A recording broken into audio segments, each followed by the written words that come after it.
Rebonjour les secondes 7. Donc me revoilà maintenant pour faire la lecture linéaire de l'acte 1, scène 1, que je vous ai lu tout à l'heure. Donc cette fois, je pense qu'il y aura suffisamment de batterie pour aller jusqu'au bout. Donc je vous disais, pour faire une lecture linéaire dans le cadre du bac, vous commencez donc par votre introduction, vous lisez le texte, vous déterminez les mouvements du texte, c'est-à-dire les différentes parties de ce texte. Donc dans la scène première, ce que vous pouvez voir à partir du vers 1 jusqu'au vers 46, on voit un dialogue entre Don Salluste et Goudiel. Et ensuite, à partir du vers 46, on a un dialogue entre Don Salluste et Ruy Blas. Jusqu'à la fin de la scène, au moment où Ruy Blas sort. Donc, 2 mouvements dans ce texte. Ensuite, une fois que vous avez repéré les mouvements, il faut que vous ayez un projet de lecture qui correspond à une problématique dans le cadre d'un commentaire composé. Donc nous, comme projet de lecture, on va se demander en quoi cette scène d'exposition est originale.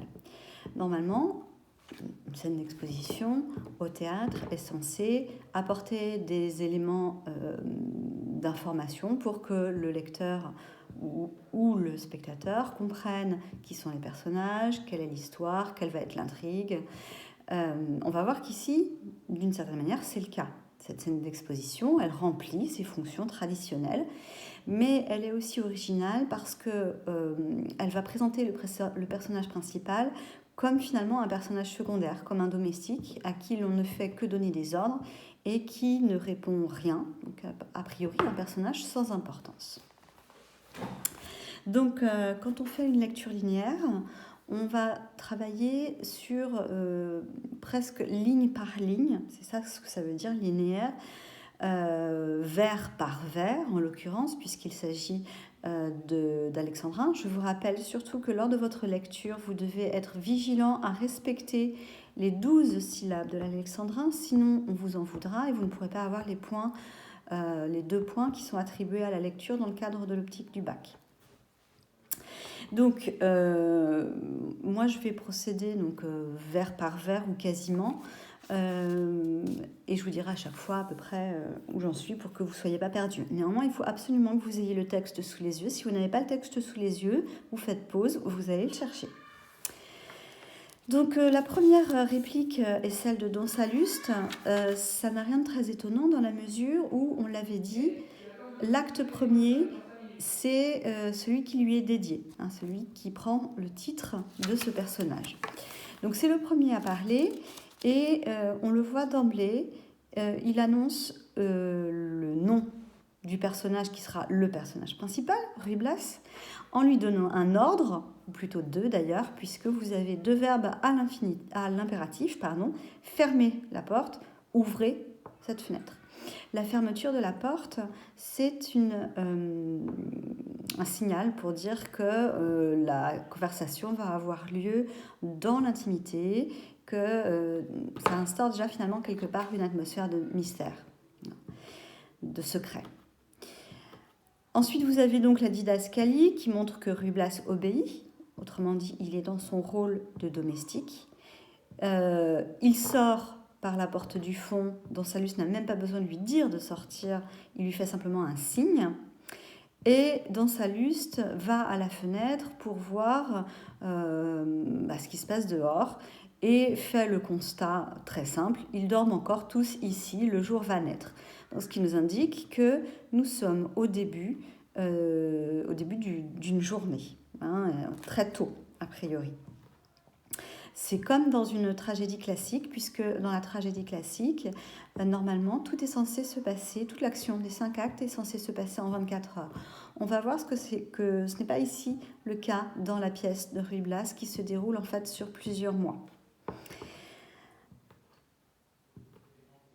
Ensuite, ce qu'on peut noter à partir du vers 3, c'est le nombre de points d'exclamation qu'il y a dans le discours de Don Salluste.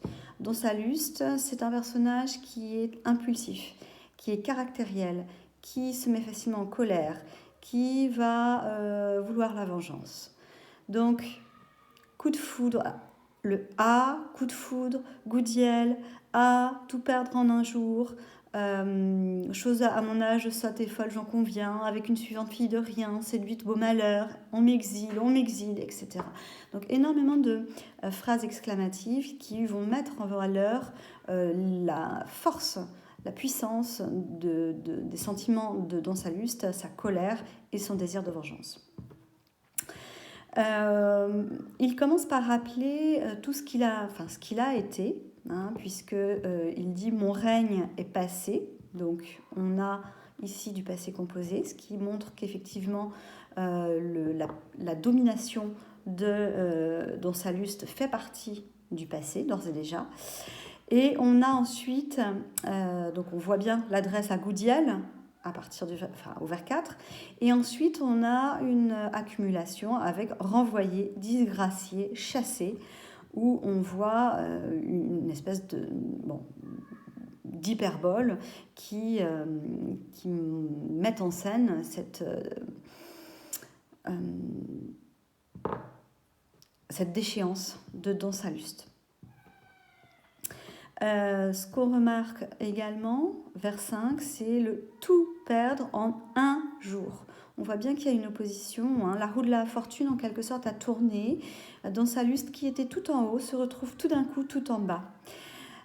Pour le moment, l'aventure est secrète, hein. On avait dit qu'il y avait déjà cette atmosphère du secret grâce à la didascalie de la fermeture de la porte. Il est question aussi du secret dans « N'en parle pas ». Et évidemment, si nous, spectateurs, on ne nous en parle pas, on ne saura pas de quoi il s'agit. Donc finalement, Goudiel peut-être ne va pas en parler, mais Don Salluste, lui, va en parler. Et il va plus qu'en parler, puisqu'il a carrément ce qu'on appelle une tirade, c'est-à-dire une réplique particulièrement longue. Alors, de quoi est-il question ? Il est question d'une amourette, c'est-à-dire un petit amour sans importance, hein, d'où le diminutif de « et » au vers 6. Et on voit bien que Don Salluste a normalement passé l'âge d'avoir des amourettes, hein. À mon âge, chose sotte et folle, j'en conviens. Autrement dit, hein, normalement, il devrait être plus sage que ça et ne pas se laisser séduire par les chants de l'amour. Par ailleurs, non seulement il a effectivement eu une amourette, mais ce n'est pas avec une femme noble, c'est avec une suivante qu'il va en plus qualifier de fille de rien, ce qui montre à quel point cette femme, il la méprise.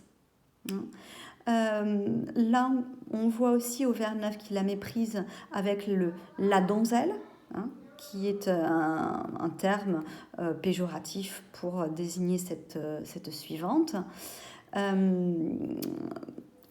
On remarque aussi au vers 9 un oxymore avec beau malheur, suivi du point d'exclamation. Normalement, hein, dans l'oxymore, je vous rappelle, c'est l'association de deux termes à connotation opposée, donc beau qui serait positif alors que malheur serait négatif. Ici, ça montre l'ironie. Finalement, pour Don Salluste, c'est pas du tout un malheur pour une suivante, finalement, d'avoir une relation avec un noble. Ce serait presque même un honneur. Alors, il explique ensuite pourquoi il est disgracié.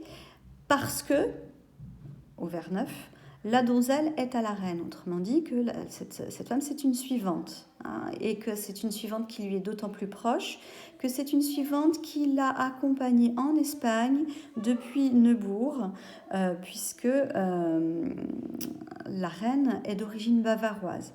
Donc c'est quelqu'un qui lui est proche, quelqu'un qui lui rappelle son pays natal, et qui est finalement peut-être plus qu'une suivante, presque une amie.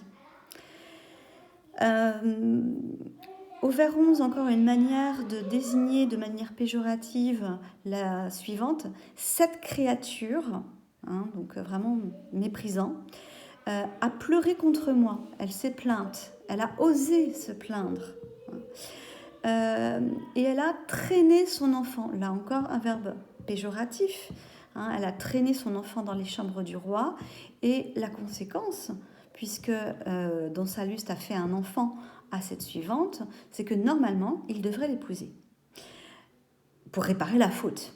Hein, parce que pour une jeune femme, se retrouver enceinte d'un enfant et donc mettre au monde un enfant sans être mariée, c'est une faute, c'est un péché devant Dieu.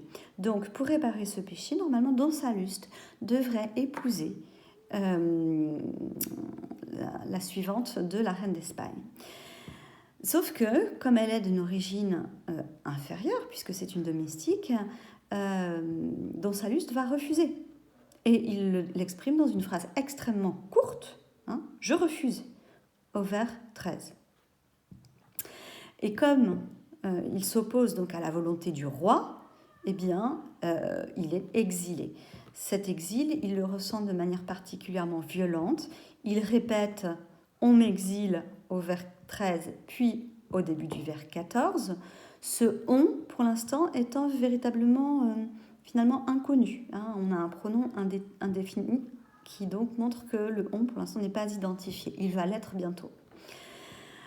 Il rappelle ensuite tout ce qu'il a pu faire pour le roi d'Espagne, tout son passé et toute sa domination passée. Hein. Il va insister sur la longévité de son dévouement au roi, 20 ans au vers 14 et 20 ans au vers 15. Insister aussi sur la difficulté de la tâche qui l'a attendue, avec labeur, difficile, travaux nuit et jour. On voit également que ce n'était pas un personnage apprécié au niveau de la cour, hein. Il est haï au vers 16. Haï et puis en même temps, non seulement on le hait, mais en même temps on a peur de lui. Hein. Ce que nous montre le vers 17. Nul ne prononçait le nom sans épouvante. Il insiste sur son origine noble, avec au vers 18 le chef de la maison de Bazan. Hein, c'est lui le patriarche en quelque sorte, hein, celui qui va donner les ordres à tous ceux qui sont des descendants finalement de cette famille. Et effectivement, la note vous signale que les Bazans sont une grande famille espagnole et donc que finalement Don Salluste a raison de se vanter de cette origine noble. Néanmoins, s'il a une origine noble, il a agi comme un personnage finalement de comédie, comme un barbon de comédie, c'est-à-dire le personnage du vieillard qui va essayer de séduire une jeune fille. Donc, Don Salluste, il est à la fois un personnage finalement comique par ce côté de séducteur, de vieux séducteur, de vieux beau, on dirait aujourd'hui, et un personnage tragique parce qu'il appartient à la noblesse. À partir du vers 19, on a une accumulation. Mon crédit, mon pouvoir, tout ce que je rêvais, tout ce que je faisais et tout ce que j'avais, charge, emploi, honneur, donc une longue accumulation sur 2 vers et demi, et le tout est résumé avec l'adverbe indéfini tout, et tout s'oppose à en un instant. Hein, ça rappelle tout perdre en un jour du vers 5. Ce tout, c'était donc le crédit, le pouvoir, ses rêves, ses actions, ses possessions, ses charges, ses emplois, ses honneurs, etc. Et donc tout ça est perdu.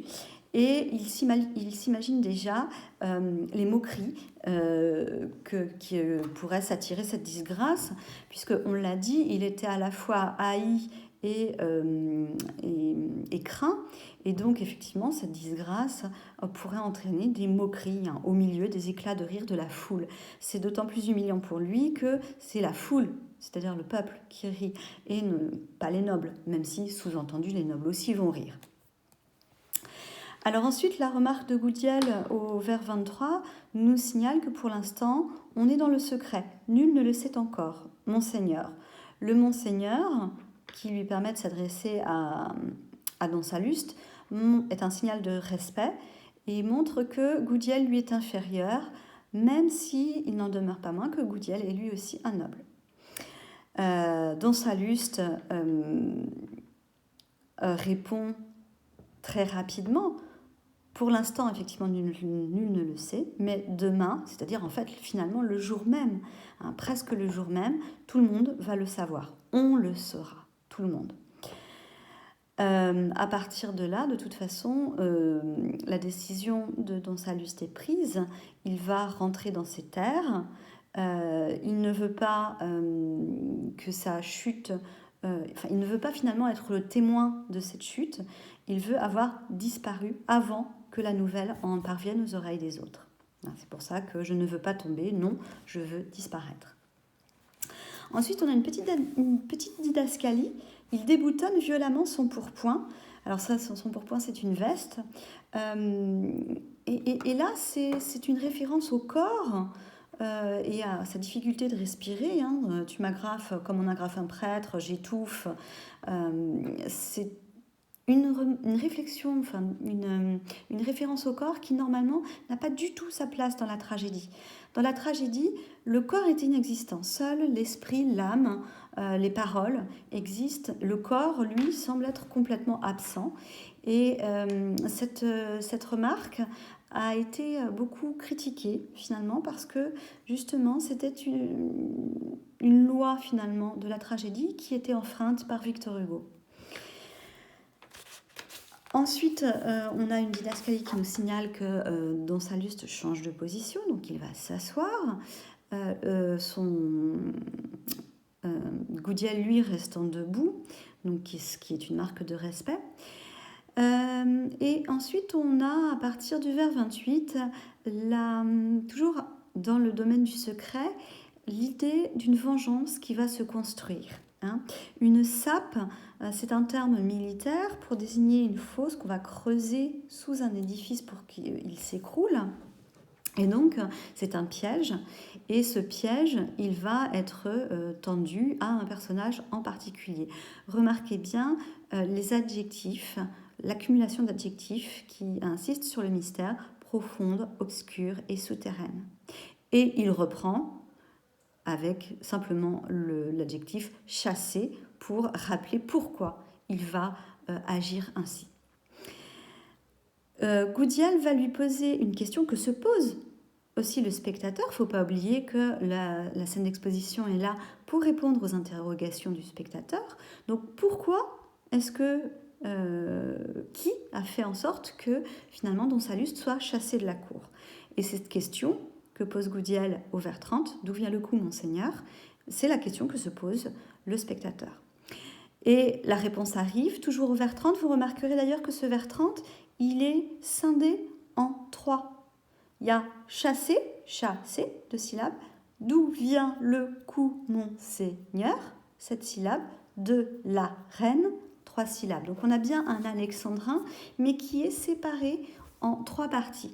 Ça aussi, c'est quelque chose d'assez novateur, entre guillemets, parce que dans la tragédie classique, l'alexandrin est parfaitement respecté. Chaque personnage va prononcer un alexandrin, 2 alexandrins, 3 alexandrins, et la parole ne va pas être répartie en un seul alexandrin sur 3 répliques. Mais cette coupure un petit peu particulière de l'alexandrin, qui est assez propre d'ailleurs à Victor Hugo, permet de mettre en valeur la réponse de Don Salluste de la reine qui apparaît donc à la fin du vers. C'est une position stratégique. Je rappelle que les positions stratégiques dans les vers, c'est premier mot, normalement moitié du vers et dernier mot du vers. Si jusqu'ici, Don Salluste avait parlé de son passé, il va à présent parler de son avenir. Je me vengerai, qui est au futur. Il s'adresse, on le voit toujours, à Goudiel. Il rappelle les relations qui l'unissent à ce personnage. Toi dont je suis l'élève et qui depuis 20 ans m'a aidé, m'a servi dans les choses passées. On voit que finalement, il entretient une relation de maître à élève, en quelque sorte. On peut imaginer que Goudiel a été son gouverneur lorsqu'il était plus jeune.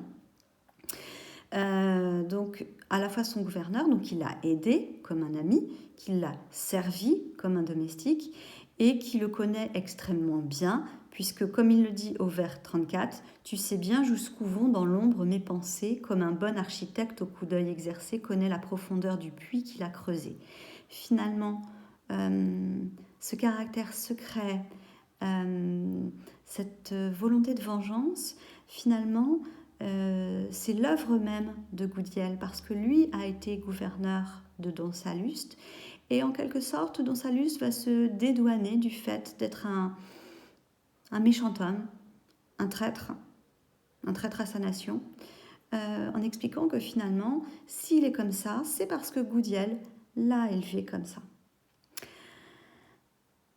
Il annonce ensuite donc ses intentions à partir du vers 37. « Je pars, je vais aller à Finlas en Castille dans mes états, et là, songez, l'alexandrin, vous le remarquez, est à nouveau coupé pour une fille. Le terme de fille, à cette époque-là, au XIXe siècle, est très connoté. Celles qu'on appelle les filles, ce sont des prostituées. Donc on voit bien à nouveau le mépris de Don Salluste pour cette femme. Il va donner ensuite un certain nombre d'ordres à Goudiel, règle le départ, car nous sommes pressés, et il va opposer très clairement le « toi » au début du vers 39 et le « moi » au début du vers 40. Je vais dire un mot au drôle que tu sais. Le drôle, on ne sait pas pour l'instant, nous, spectateurs, qui sait, mais Goudiel, lui, il le sait. Et ce terme de drôle, ça montre, là encore, une fois, le mépris de Don Salluste pour les autres. Hein, en l'occurrence, ce drôle, pour l'instant, on ne sait pas encore qui c'est, mais on sait que Don Salluste le méprise. Ce drôle va peut-être pouvoir servir les intérêts de Don Salluste, mais rien n'est sûr, comme le montre l'interrogation à la ligne, au vers 41, peut-il me servir? Et la réponse, je l'ignore. Jusqu'à ce soir, je suis le maître encore, donc il est libre d'agir. Et puis après, il va donc disparaître effectivement avant que tout le monde soit au courant de cette disgrâce. Il reprend à nouveau, comme il l'avait fait au vers 31, « Je me vengerai ». Pour l'instant, l'objet, la manière de cette vengeance est inconnue de lui-même. Je ne sais pas. En revanche, ce qu'il sait, c'est qu'il veut à nouveau être un homme craint. Je veux que ce soit effrayant. Nouveaux ordres donnés à Goudiel. « Va faire nos apprêts et hâte-toi. Silence.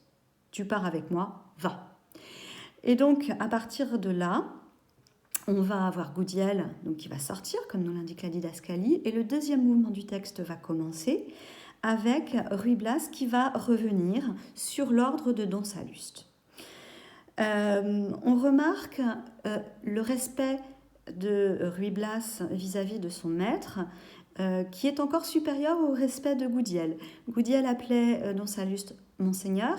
Ici, pour Ruy Blas, c'est carrément « Votre Excellence ». Donc on est vraiment dans un rapport hiérarchique très très disproportionné. Don Salluste va donner un certain nombre d'ordres à Ruy Blas. Il faut laisser les clés et clore les volets, autrement dit, c'est à lui de faire les choses pratiques.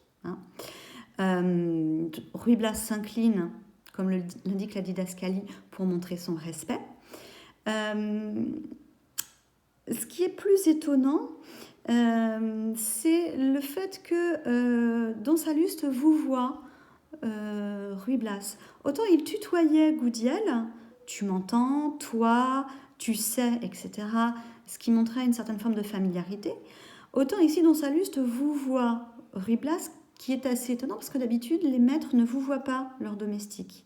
Alors, on peut peut-être l'interpréter quand même comme une marque de distanciation encore plus grande pour montrer la supériorité très large de Don Salluste.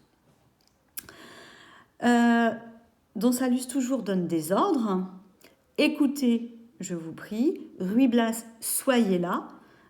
Et il est question cette fois de la reine, cette reine au vers 50, dont on sait déjà que Don Salluste veut se venger. Ruy Blas est très respectueux, j'y serai, comme il le signale. Don Salluste poursuit ses ordres. Il désigne, comme l'indique la didascalie à la fenêtre, il désigne un homme en bas qui montre aux gens de garde un papier et qui passe. Donc, il s'agit sans doute de ce drôle dont il était question au vers 40, cet homme que doit rencontrer Don Salluste et qui normalement devrait lui servir dans sa vengeance. Et Don Salluste poursuit ses ordres vis-à-vis de Ruy Blas. Faites-lui sans parler signe qu'il peut monter. Sans parler, là aussi, atmosphère de mystère. Remarquez d'ailleurs, cette atmosphère de mystère est assez propre à un genre qui est très à la mode à l'époque de Victor Hugo et qu'on appelle le mélodrame. Je vous en parlerai un petit peu plus loin quand on fera un cours d'histoire littéraire sur ce sujet. Néanmoins, on a déjà évoqué le mélodrame lorsque nous avons fait la synthèse sur le théâtre pour le théâtre du 19e siècle. Ensuite, au vers 56, on remarque l'escalier étroit. Alors, ça fait penser très nettement au début de Hernani, l'autre pièce de Victor Hugo, celle qui avait fait tellement scandale en 1830, puisqu'il était question dans la scène d'exposition, de faire monter quelqu'un par un escalier dérobé. Et il y avait eu une polémique parce qu'il y avait eu une séparation. Escalier était à la fin du vers et dérobé au début du vers suivant, c'est-à-dire qu'il y avait un enjambement qui avait été jugé particulièrement scandaleux. Donc on peut penser que par l'escalier étroit, c'est un petit clin d'œil finalement à l'escalier dérobé dont il était question dans Hernani.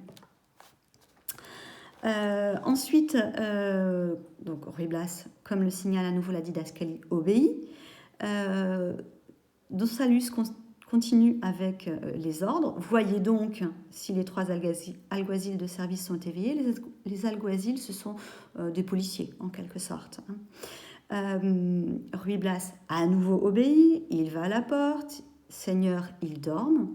Donc, ils ne sont témoins de rien. Et ils ne seront pas témoins de la rencontre, donc, entre Don Salluste et la personne que Ruy Blas est chargé de faire monter. Toujours des modalités impératives pour Don Salluste. Parlez bas, ne vous éloignez pas, faites le guet. Et donc, il est bien question d'une rencontre secrète. Ensuite, on a une didascalie qui est intéressante, qui montre donc l'entrée de Don César de Bazan. Don César de Bazan, je vous le rappelle, c'est le cousin de Don Salluste. Mais c'est un personnage, comme on l'a vu dans la préface, c'est un personnage qui, au lieu de vouloir s'élever dans la hiérarchie grâce à la désagrégation, finalement, pourrait-on dire, de l'Empire castillan, c'est un personnage qui, lui, a tout dépensé, il a ruiné toute sa fortune. Et il est entré en quelque sorte dans une espèce d'anonymat et s'est réfugié du côté des bandits sous le nom de Zafari. Donc s'il est connu de Don Salluste sous le nom de Don César, il est connu sous le nom de Zafari par Ruy Blas. Donc ce Don César, voilà comment il est décrit grâce à la didascalie. Chapeau défoncé. Le chapeau, signe de noblesse, on l'avait dit, est ici marqué par son mauvais état, donc une noblesse dégradée. Grande cape déguenillée, même chose, les guenilles, ce sont les haillons, donc des vêtements abîmés, qui ne laissent voir de sa toilette que des bas mal tirés et des souliers crevés, donc un habit vraiment complètement dégradé. Et une épée de spadassin. Alors il porte bien l'épée de noble, sauf que ici, l'épée de spadassin, un spadassin, c'est un tueur à gages. Donc voilà, c'est un personnage assez grotesque qui va mélanger les attributs de 2 catégories sociales complètement différentes. Ce qui est intéressant également dans cette didascalie, c'est l'échange de regards entre Ruy Blas et Don César et le geste de surprise qu'ils font qui signale à Don Salluste, qui est très observateur, c'est une espèce de serpent là, qui est toujours à l'affût de tout, euh, qui remarque donc, qui suppose que Ruy Blas et Don César se connaissent. Et ensuite, on a la sortie de Ruy Blas qui donne lieu à la deuxième scène où Don Salluste et Don César vont s'entretenir.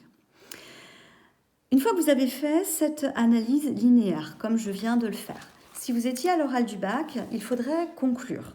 Donc, ce que vous pourriez dire en conclusion, c'est que cette scène d'exposition remplit les fonctions traditionnelles d'une scène d'exposition puisqu'elle présente les personnages, en particulier Don Sallustre, qui va être finalement l'instigateur, qui va être à l'origine de l'intrigue de la pièce. Présente aussi le thème, ce sera la vengeance de Don Sallustre vis-à-vis de la reine d'Espagne. Mais on voit que c'est quand même une scène d'exposition originale parce que le personnage éponyme, c'est-à-dire celui qui donne son nom à la pièce, apparaît comme un domestique et n'est là que pour obéir à Don Sallustre, qui semble être le maître absolu partout. C'est souvent le cas d'ailleurs, alors une fois que vous avez vous avez répondu finalement au projet de lecture, à la problématique que vous étiez donnée, vous allez vous allez essayer de faire une ouverture, c'est-à-dire de faire référence à d'autres œuvres que vous connaissez, que ce soit des textes ou que ce soit des peintures ou éventuellement des films que vous pouvez connaître. Là, en l'occurrence, moi, je ferai une ouverture avec la pièce Hernani, puisque Hernani est lui aussi un personnage qu'on imagine au départ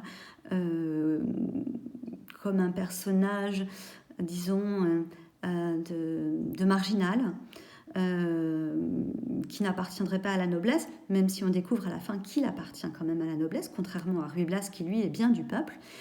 Mais cette manière de présenter comme des personnages vraiment importants, des personnages essentiels, des personnages éponymes à nouveau, est propre à Victor Hugo et c'est une des caractéristiques aussi du drame romantique de présenter des personnages qui sont non issus de la noblesse, ou a priori non issus de la noblesse, comme des personnages principaux.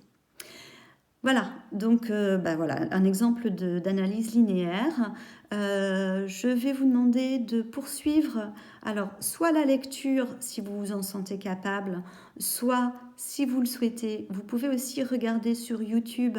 Il y a une mise en scène qui dure 2 heures tout de même, puisque la pièce est longue, de Ruy Blas. Donc il suffit de taper Ruy Blas, Hugo, et vous allez tomber sur une mise en scène qui commence par une musique, un générique assez long qui fait un peu plus de 4 minutes. Et qui va finalement permettre de donner une atmosphère très espagnole à la pièce, puisqu'on va avoir du flamenco, des danseurs, de la musique tzigane, etc. Donc je vous invite, si vous avez du mal à lire l'œuvre, ce que je peux tout à fait comprendre, à aller voir cette mise en scène sur YouTube.